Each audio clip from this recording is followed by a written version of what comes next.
Be optimistic. I think that is one of the most powerful things or the most powerful mindset you can have as an immigrant. And even if you don't end up watching this episode and you say Dozier looks boring and you get off here, just go away with this lesson. When you move to a new country, the most powerful thing you can do for yourself is to be optimistic. Because when you're optimistic, you are more likely to focus on what you control, you're more likely to be grateful, and you're more likely to get things done and just keep moving. Because look, you already packed your life into 2 suitcases and moved to a new country. So what else are you scared about? So just be optimistic. Honestly. Let's enjoy this episode with Dikachi.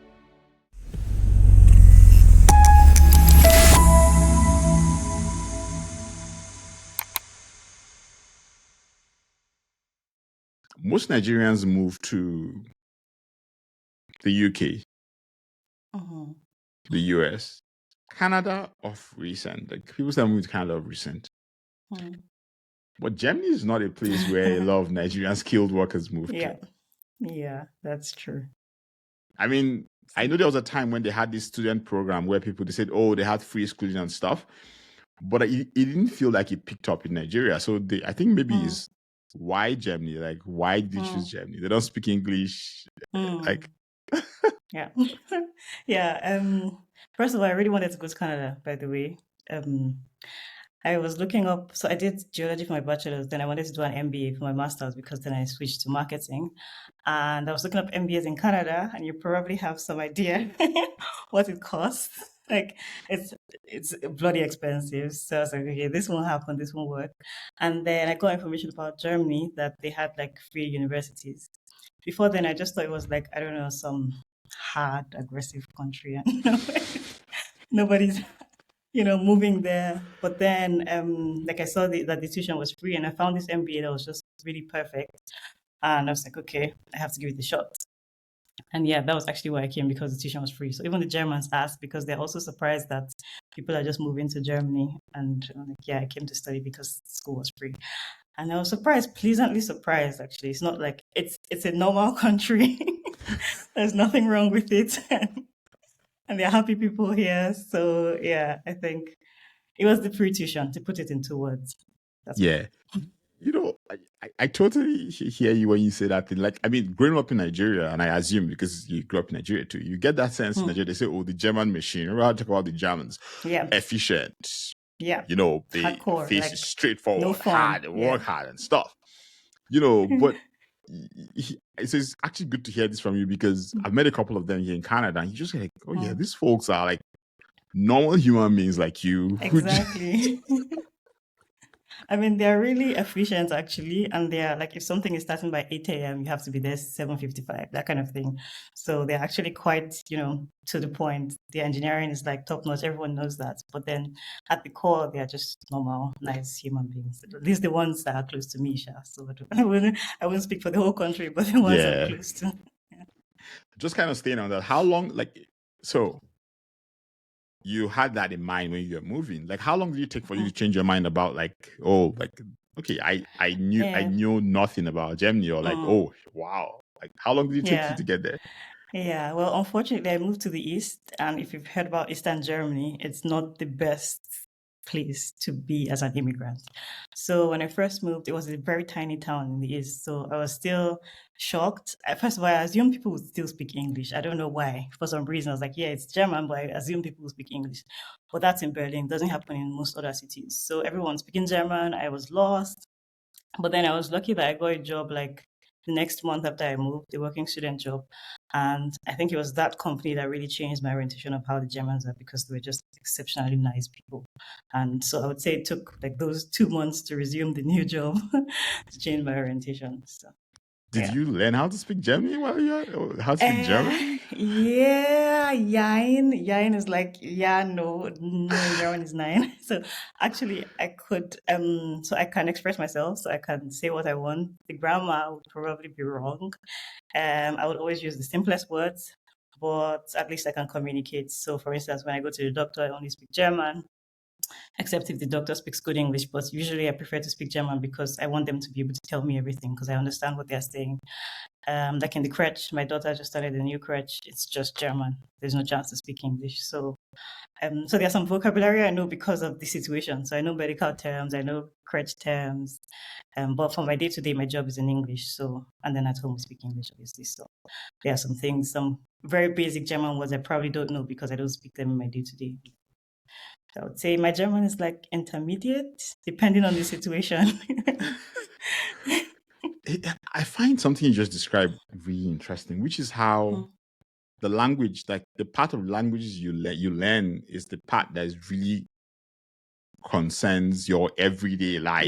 Yeah. Especially when you have the ability to kind of still keep your mother tongue, which is English, with you. So literally, it means that as you're learning a new language, you just learn everything that has to allow you survive, but you never really learn the full language because you're not fully immersed. So that's pretty interesting. But again, just do you think that as your daughter or as your kids grow, because as your kids grow, they'll speak the language because they go to school and all that kind of stuff. You think that it'll still be the same for you, or you change without knowing because your kids probably learn the language and learn English too and all that? You think that will happen? I definitely think that will happen. I think she will motivate me because, like, I always imagine a scenario where she comes home with an assignment and it's like science or something and it's in German and I'm like, I have no idea what you're talking about. So I feel like, I would have to now learn at her pace. You know how little children, they learn every language, like even English, like they're learning the basic words first and all that. So when she starts learning German, I think I will have to now like bring myself back to being a child again and then learn the language as a child would learn the language. And I think she would definitely be faster than me because she has to speak it in school every day. But I would have that strong motivation to, now I'm just learning it casually for fun because I don't need it for work.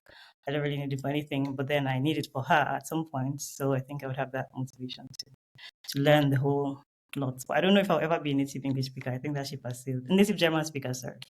I think that ship has sailed, but I hope that I get better at some point.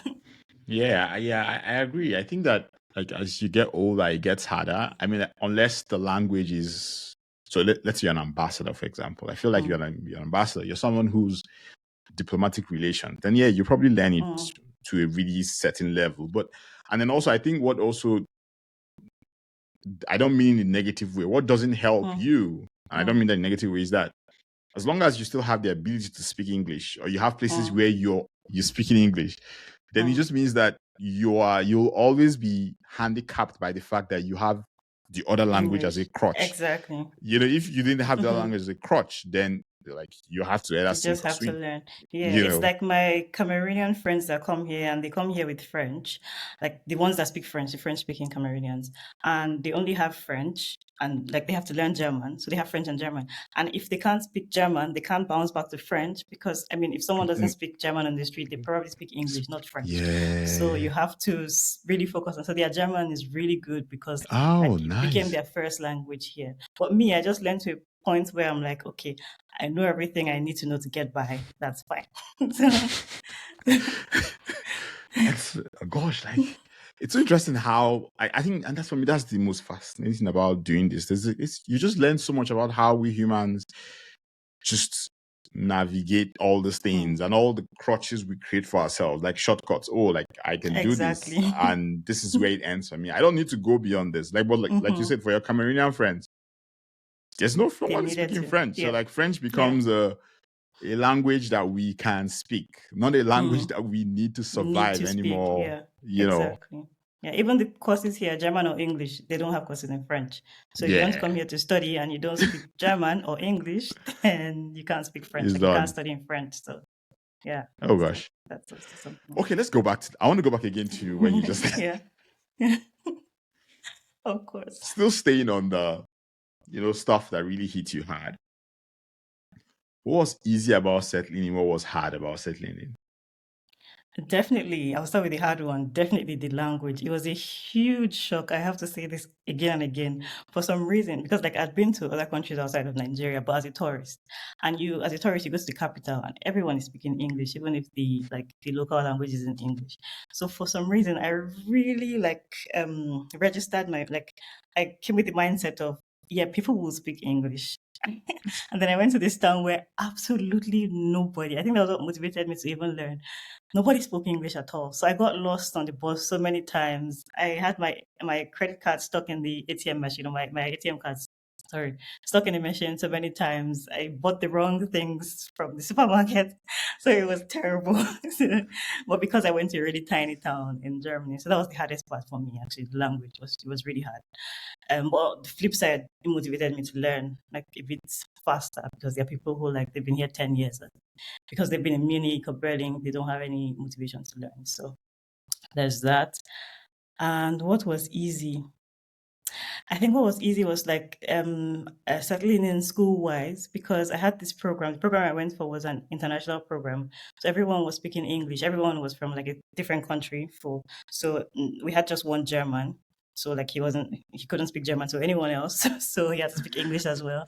So I think that small student community really helped because then you had a place where okay, we're all on the same level here, and Yeah. yeah, I think that kind of also my job. Like my job was a big um not stepping stone, I don't know the word, but if I didn't get that job, I think it would have been harder for me to integrate because then I was working with in school I was with all international people, yeah.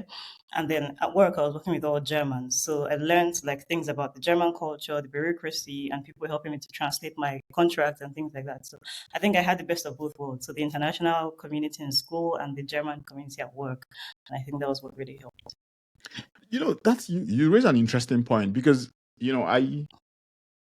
I've talked to a couple of people who moved as international students, and so they argue that, or they posit that, when you move as someone who's working, you find it a bit hard to settle into the community Mm, because you moved as someone who's working, and so there's just a mm, ton of things. You don't have time. You're in a hurry. Blah blah mm. blah. You need to make money.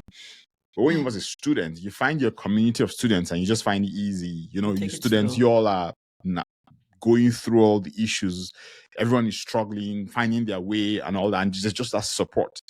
But Mm, I find what you say very interesting because you're saying to me now that, I mean, aside from just the fact that especially maybe it's just the context. It's Germany, mm, so that's why there's international students. Everyone can speak English. Everyone mm, came, and everyone is just struggling through mhm, trying to find their way through society. But then you're saying to me the job place instead is mm. what was really helped you integrate because Helpful. then your every single day is with Germans who understand their country and they're helping you to Mhm. like, oh no, Dikachi, no, do it this Do way. it like No, no, this, do yeah. it that way. Which is a pretty interesting point.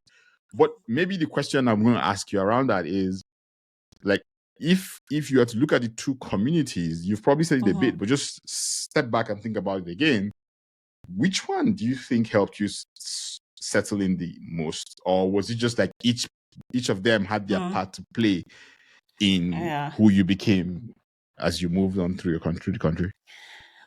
So, if I have to pick one, I would pick the job actually, Interesting. because as students, we are still all figuring out, like you said. So it's like if everyone is lost, then everyone is lost, you know. There's no one directing you like, hey, this is how it should be. Oh, and by the way, I had a buddy. So we had this buddy program. So you are matched with someone who is like already who has been in this school for a while. So that Yeah. person really did help me with like the school community and like with I don't know city registration and things like that. So that's a point, a plus for the. It was also an international. I was from India. So that was a plus for school. But for my job, for my work community, people were experts in these things. So they know that this is how to do, I don't know, tax return, for instance, or Mm-hmm. this is how to, I don't know, look for an apartment when I wanted to move apartments. This is like they knew exactly how things work. So we are not all like lost sheep trying to find our way. We had like this clear. So yeah, that's. I mean, if you're listening to this and you studied with me, I'm not saying I won a lot of shares. You had to put that in there. You had to put that in there. And I agree with you. because I know I have friends on LinkedIn who like studied with me. We were all great, but no, it was really helpful to have like these people who were really into the system, who were natives. They also helped with my German, like me learning German. So I'd say it was really the job. And so this is why you are saying this about the culture. I just started thinking about, so you know how in Nigeria we're very different from the Germans. African time. Yeah. Oh yeah. How did you deal with that? Ooh, that one. So, yeah, that was definitely even for parties. Like if you have like I remember we had this German, the only German in my class. He had this like get together in the evening, and I was supposed to go to the event, and then my other friends were like, "Oh, we should go this time," and I'm like, "It's a party. Who goes to the party at the time for the party?" But yeah, I think what helped was really, it feels like I'm saying this over and over again, but my job. Because when there's anything at work, even work parties, everyone has to come on time. So I think I had more work parties, and I like to call myself an introvert. I believe I am. So so I had more work parties than any other party, because work parties are work parties. You should be there, but other parties you don't have to be there. So I was never there. Yeah. So I got used to being to parties on time because they were work parties and it was respectful to show up on time. So I think that helped. But now lately I'm having more African friends, African moms and things like that. So now I'm having to Adjust. to adjust. And yeah, even like not just Africans, I have other international friends that are like not Yeah, I think the Africans but Spanish not would probably German. is the Spanish and Precisely. the Spanish, Precisely. Latin America, they're a bit like Precisely. us in some Yeah. aspects, Yeah. Yeah. So now I have to remind myself, okay, if it's a Spanish gathering or if my friends are like from Latin America, it's African time. It's maybe they also have their name for that time. But if they're German, it's German time. You have to be Gosh, 5 minutes early. Like you can't come 8 a.m. You have to be 7:55 for the German. So damn. Like it's wild how culture changed. Like you know, like I forget. Is this quote I saw somewhere about how culture, where you are born, is just an accident of geography, and what you do is all blah blah blah and all that. But it is wild how much your where you are raised and the culture there just defines how you behave and how you if you don't take time to what's the word if you don't take time to always query why you do stuff, then you go about complaining and getting angry without just understanding that all that's happening to you is just I was raised this way, and this is how things are done here, exactly. and so I need to somehow move myself. I mean, it's just kind of related to something I had conversation I had with some guy called Matt Adolph. He wrote a book called Canadian Workplace Culture, and we're talking about the concept of your whole self. And sometimes as immigrants we say, I can't bring my whole self to this place, blah blah blah, and all that. But the truth is that the day you pack up your bags and move to a new country, your whole self changes, because your whole self is now the Nigerian Dikachi plus the German Dikachi. But we always hold on to the Nigerian side of us or the home part of and say that's our whole self. That's a lie. Like I disagree with that. Like your whole self has changed, and you need to find a way to kind of like. So yes, you obviously cannot do every single thing. No one never does every single thing.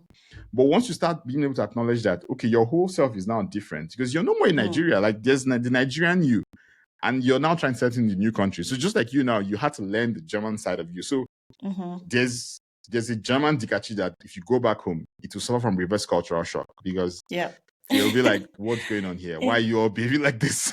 Yeah, was that because when I went back to Nigeria, actually, I felt more at home, I would say, still. Like, I felt more, I would say that was my whole self. Like, yes, I always, I agree. I get what you're saying there. And I totally agree that Okay, so I'll put it this way: you left Nigeria too late for Nigeria to never always be the predominant individual that shows up every single time. That's the thing, true. that there'll always be that primary self. It's just That's like me. I tell people that I'm Nigerian Canadian. My kids are Canadian Nigerian. My first kid left Nigeria at 4. He doesn't, like, if he moves to Nigeria, he's not a Nigerian. He's just like, what are you all doing? What is wrong with you guys? Like, why do you How guys long have behave you this been way? in Canada, by the way? He's been there like 4 years now. Like, he left there when he was 4. He's 8 now. So he's not a Nigerian, like, at all. He's just a Nigerian because he has Nigerian parents and Nigerian grandparents. But he's going through the school system. I mean, the one that was born here, he's 3. That one has been going through daycare since he was 9 months. Like, that one is, so it's just such an interesting thing. But staying on this cultural thing, are there other things that happened to you that literally clashed with your Nigerian side, where you had to always ask yourself, okay, I need to adjust a bit? Were there like other big things aside from the time thing? No, actually, I was very open to food. Like, I was very open to like trying different kinds of food. So I was never like, oh, I have to eat like semo or something like that. What else do Germans do that I had to learn to do? No. I think another thing is I never really had, like, my work experience has almost always been in Germany. So my first work experience was in Nigeria, but I was working remotely. I was working remotely then for a company abroad, but that was just for 1 year. But it was also abroad. So I never really had this. I had like a small internship in Nigeria. So that's the only Nigerian work experience I had. But it was very short. So most times I'm struggling to imagine how I would be if I would be working in a Nigerian company. Like, if it would be different, if it would feel, I don't know. So like, I think, I left too late, but I think I also left like, I was still quite young when I left. Yeah. So most of my adulthood is here. So, like, so far. So it's really, I don't know. There's not much. I think, I don't know. Like in Lagos, I grew up in Lagos, by the way. I could always just up and go. You're frozen. No, you're not frozen. Sorry. Yes, I'm just listening. Yeah. I could always just like get up and go somewhere. There was like an unlimited number of things to do. The movies, those things exist here, but it feels very different. I don't know. It feels, the Germans don't just go to the movie. Maybe they go to the movies, but like the cinemas are quite empty. So I feel like the Germans, they have like their friendship groups, so their networks that they formed from like high school or university, and then they do like campaigns and these kind of things that I would never think of doing. So like the normal things I would do in Germany, like in Nigeria, sorry, like go for a movie, go to watch a movie, or have like, I don't know, what else would I do in Nigeria? I'm such an introvert. But so there was no like massive culture shock apart from really the language and the timing and maybe looking for what to do. Like, I don't know what to do. Yeah. So, Which kind of makes sense, because and I like the way you describe it, because if you split your life into personal and professional, then you kind of make sense in the sense that, so you're professional wise, you didn't really spend time in Nigeria. So from a professional point of view, so you've come here and then your professional life is here. And so exactly. that's what you know. That's what I know, yeah. Personal wise, you spend some time kind of doing stuff with family and people in Nigeria. And what you're saying also is that, remember, the same way the Germans had groups they've built up to it, it's the same way you had it in Nigeria too. So exactly. They're just you've there. moved out of it and you've come here. So you're now just in the middle of the sea and you're alone. So you now have to kind of rebuild those things again. But one thing also is that the older you get, then the more work it takes to build those kind of relationships, because there's just a lot of things that are, that are involved. And that's the thing with immigrants. So we now start to struggle. We now start to struggle to build those communities of people that we trust. Or like back home, we grew up with people. And so those people are your friends. Are like, oh yeah, because you all have an unspoken language that exists between two of you. If you go into a new German group, everyone is looking at you because you do something. They're like, okay, we don't do that here. I think I can relate to that for sure. What's the story? Tell me. No, this was also just work related. I think like when I first I don't know, like when I first started my first job here in Germany, I think I used to like over explain things. Like, Mm? because, in Nigeria, if you are late for some reason, or like, I don't know, if you want to take a day off or something like that, you would have to like maybe convince your boss that you need to take the day off or something like that. But here it's like you have paid time off, you take paid time off. So you don't have to like give too much explanation or like ask for too much permissions and things like that. So I think, yeah, in the beginning, I used to do a lot of explaining. But yeah, so Gosh, it's interesting how this thing changes us. yeah. You said something. You mentioned something that I don't think we should gloss over, which is you talked about going when you went back to Nigeria. You felt more at home in Nigeria. Mm. So I think it's more like it's a two-pronged question. One is like, were there any things that kind of stood out to you, reverse cultural shock wise, when you went back to Nigeria? And when you now think about the feeling of feeling more at home in Nigeria, did this happen before you had kids? Or Oh yeah, for after sure. you It had? was for my wedding. It was before, so it was for Okay. my wedding. Like I went back to Nigeria for my wedding. So, yeah. Go ahead. Sorry. Yeah, no, so no, yeah. So maybe the question really is now that you have kids and you're building a home I here, have a kid. a kid, sorry. Yeah, Yeah. you have a kid and you're building a home here. Sorry, apologies. No worries. What do you think is still the same? It'll still be fully the same way? That feeling of home. No, it was not. I don't know if it was the feeling of home, because like when I was here, I was like living alone. So then I went back, I got married, and then home became here. So it wasn't just like the environment. No, not the environment, like the place. How do I describe it? So first of all, I liked the traffic. Not just the traffic, but like just being on the road, being in an Dikachi, what are you Uber. talking about? No, no way.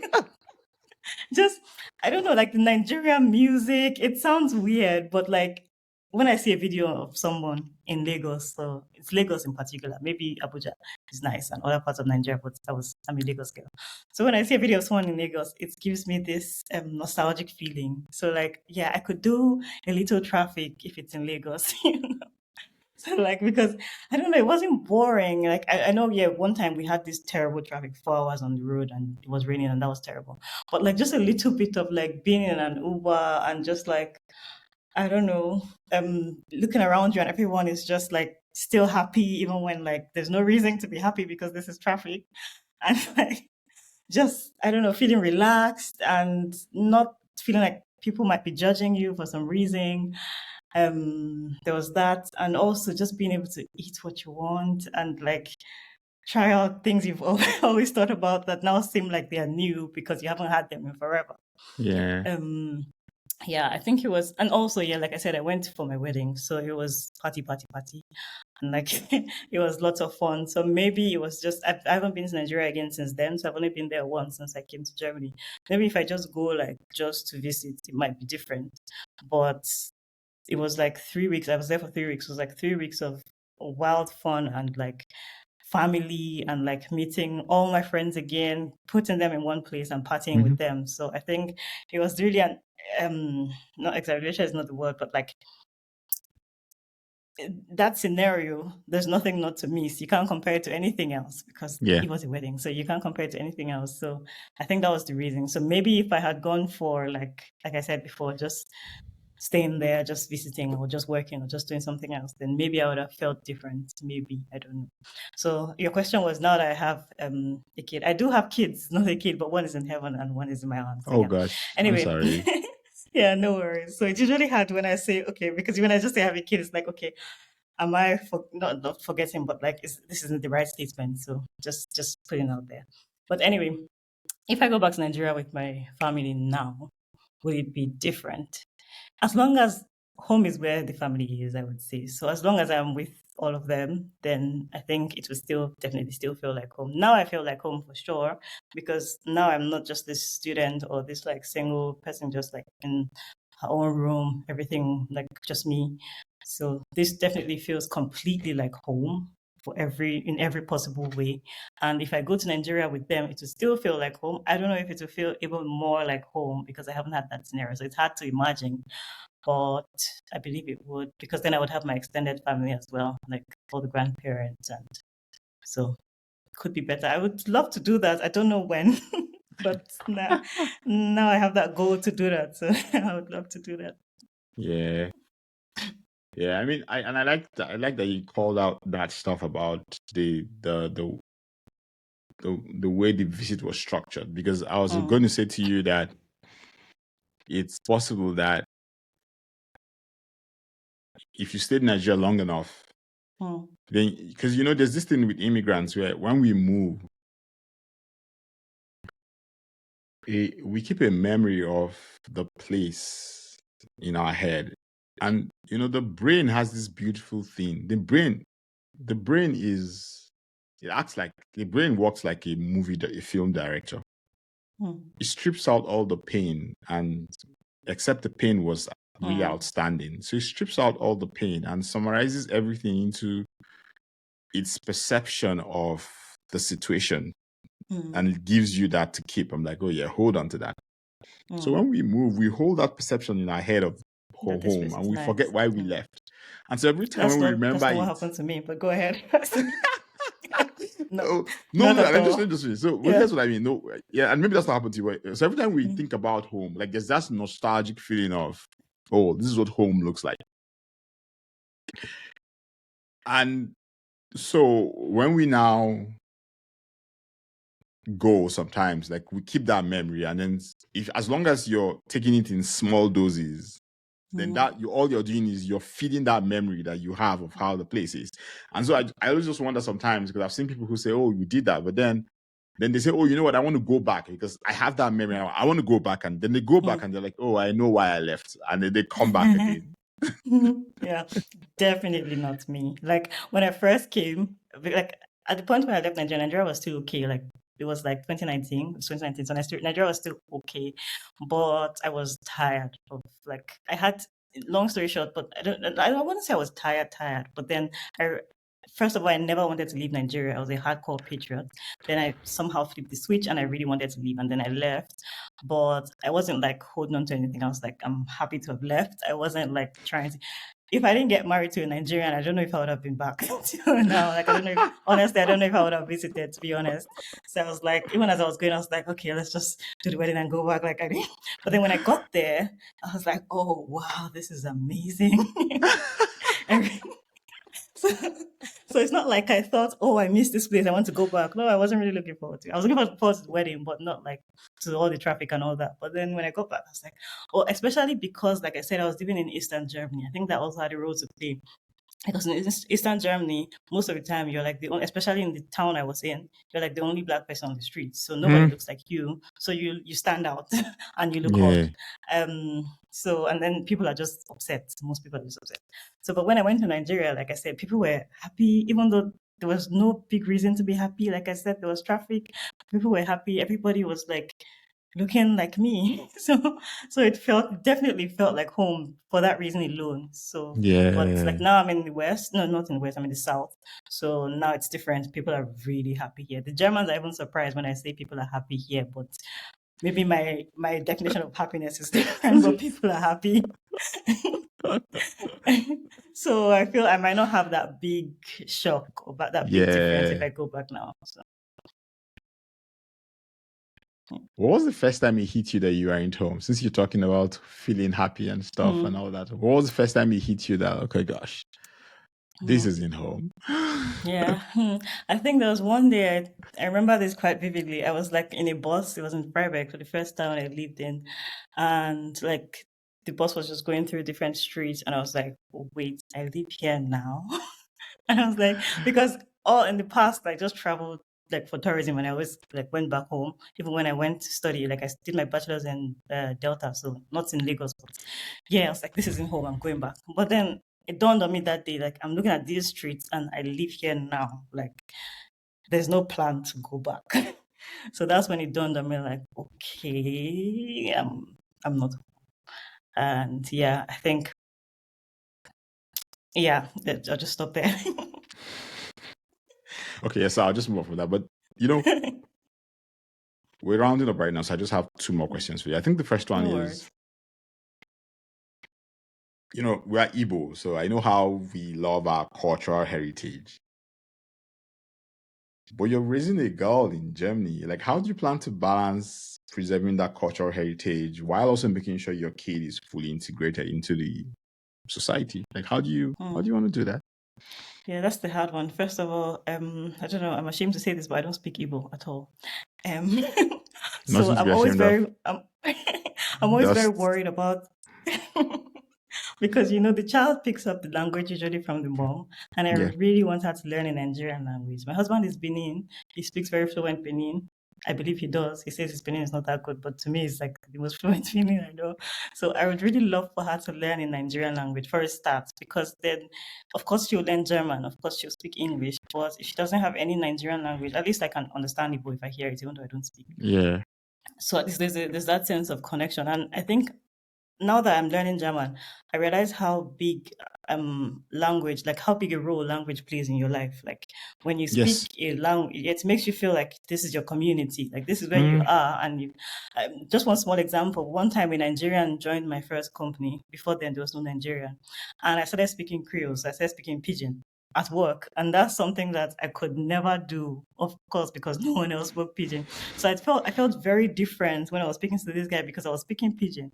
So, like, if my, of course, Pidgin is not technically a language, but I call yeah, it well, I mean, a it's patois. language. It's like Jamaican patois. Like Exactly, it's a thing. It's a language that we share across Nigeria that exactly. every So it's Nigerian can literally can speak. speak exactly. So like I would love her to learn the language. At least that's something we can teach her no matter where we are. So I'm hoping my husband teaches her. I've been in. Usually it's the mom who is teaching, but unfortunately I have no Nigerian language to teach. Then yeah, I would hope that like the city we are in now, it's quite international. So I would hope that at least she can also meet a few Nigerians who would like not just remind her of home, but who she can like maybe practice languages with. Probably they might not be Benin, so that would be hard. But and I hope that we can travel home, or I know that we would travel home quite regularly. My husband's a big patriot. So I hope that's the motivation to travel home, unlike me.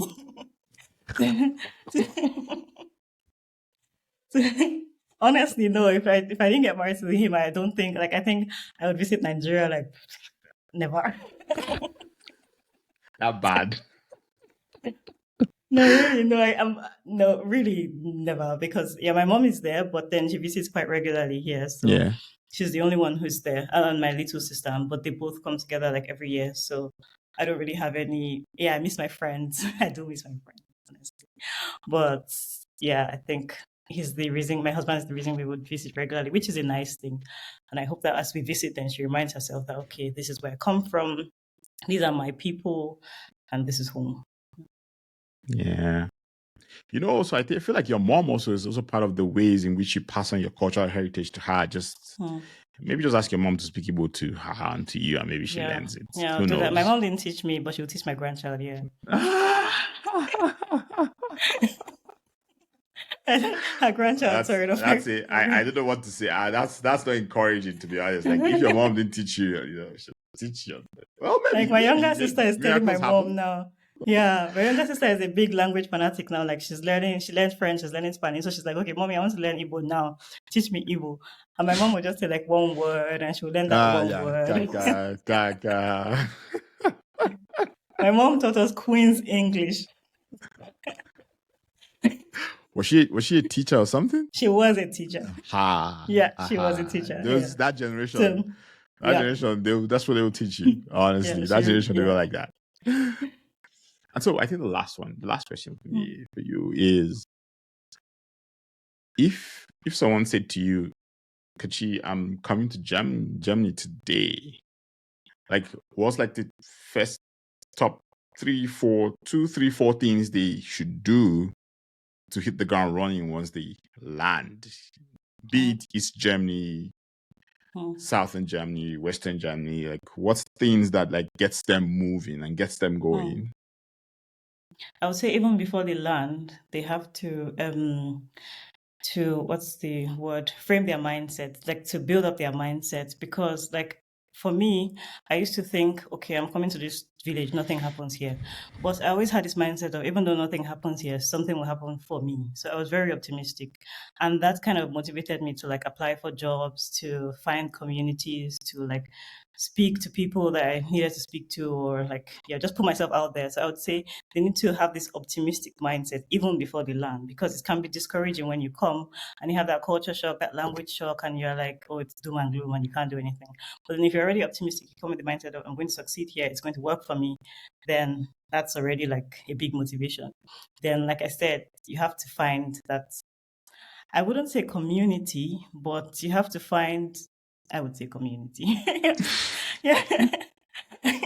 You have to find like people who are willing to help.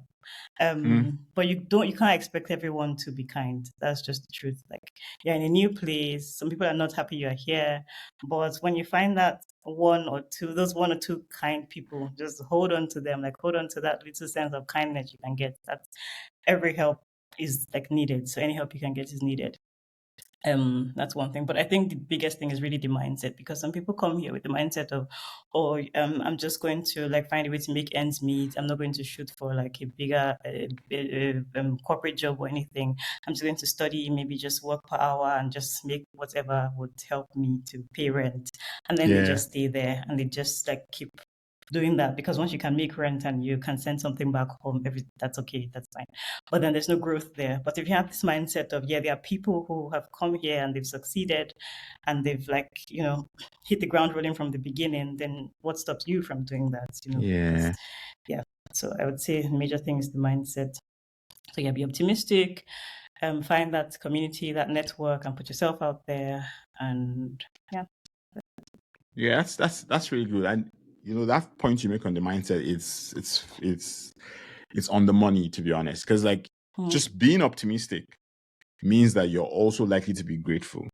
It means that you're also likely to approach every situation with, okay, it is just what it is. And it also means you're most likely to focus on what you can control. Exactly. I feel like if you have all that going for you, you're more likely to kind of make it work than not making it work. Like, being optimistic, it changes everything. Honestly, it does. It does. Yeah. Thank you so much. Of course. This was nice. Yeah, it was really good. I love this. Thank you so much. It was really nice. Yeah. Thank you. Thank you for inviting me. Oh, my pleasure. Honestly, it was totally, totally amazing. Hey. That was a really good one. Honestly, I really, really liked it. Like, I really loved it. As always, thank you for getting to this point. If you know someone who finds this useful, please send this to them. If you know someone I should talk to, send them my way. And as always, please like, share, subscribe, comment, follow us. Just do something, support us. Have a beautiful day.